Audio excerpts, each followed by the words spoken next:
I just get some more air out of it, push down, and same drill.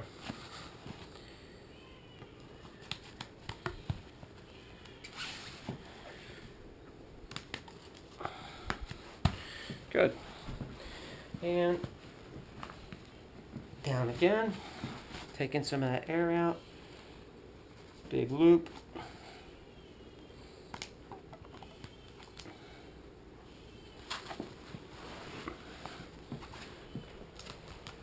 And there we go. Now from this point on, I just walk my lines down, and on the lines, on the stoves that don't go through a grommet, you put an extra turn on that retainer band, and what this does is it prevents your parachute from opening up simultaneously to where all lines are open at the same time. That promotes a really hard opening, and we're not about that. There we go.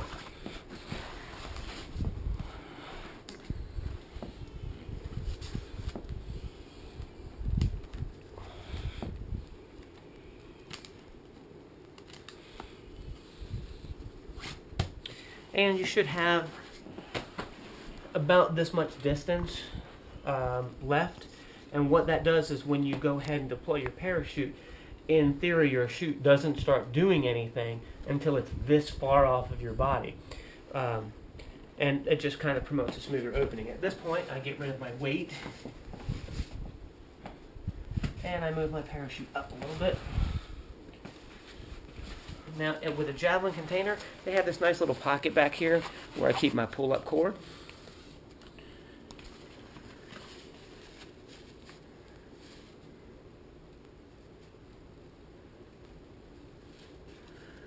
And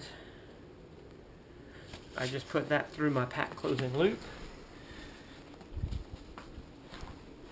And I tuck it right in there so it keeps these two flaps out of the way. And then just kind of grab my parachute, I pick it straight up, I walk it over, and then I rotate it 180 degrees and set it down.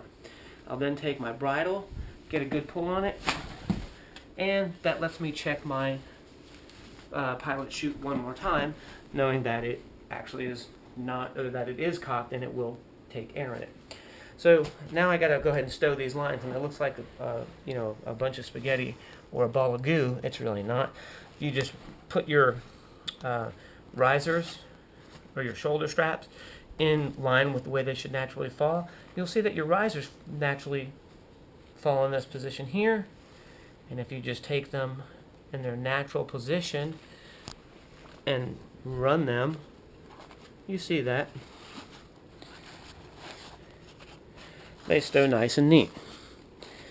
All right, and then I come over here and I stow this little flap. I'm going to come on the other side and do that. Same thing. I just rotate my shoulder strap of my harness, and you'll see that my risers just kind of fall in place.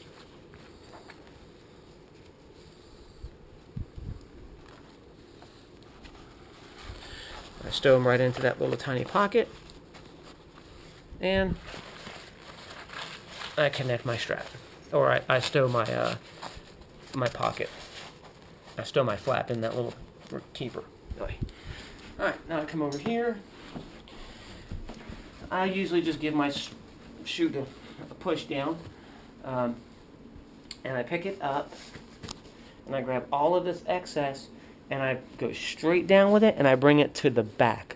And by doing so, my lines come off of my bag at a 45 degree angle, and they come straight to the back.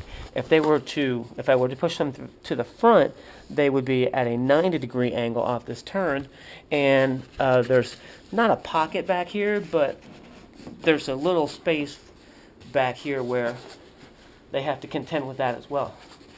Here, go ahead and take a look right in there. And that's kind of not what we want. We don't want to impede our opening. So if it's at a 45 degree angle, or if I just push it all the way back, it has less a chance of getting caught on anything and delaying our opening. So I put this to the back, And then I just bring this down. And I set my bag in.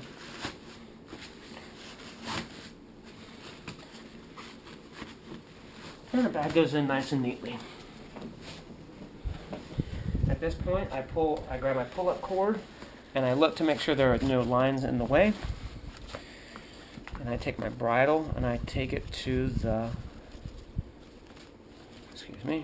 to the left, and then back to the right, as per the guidance of the manufacturer.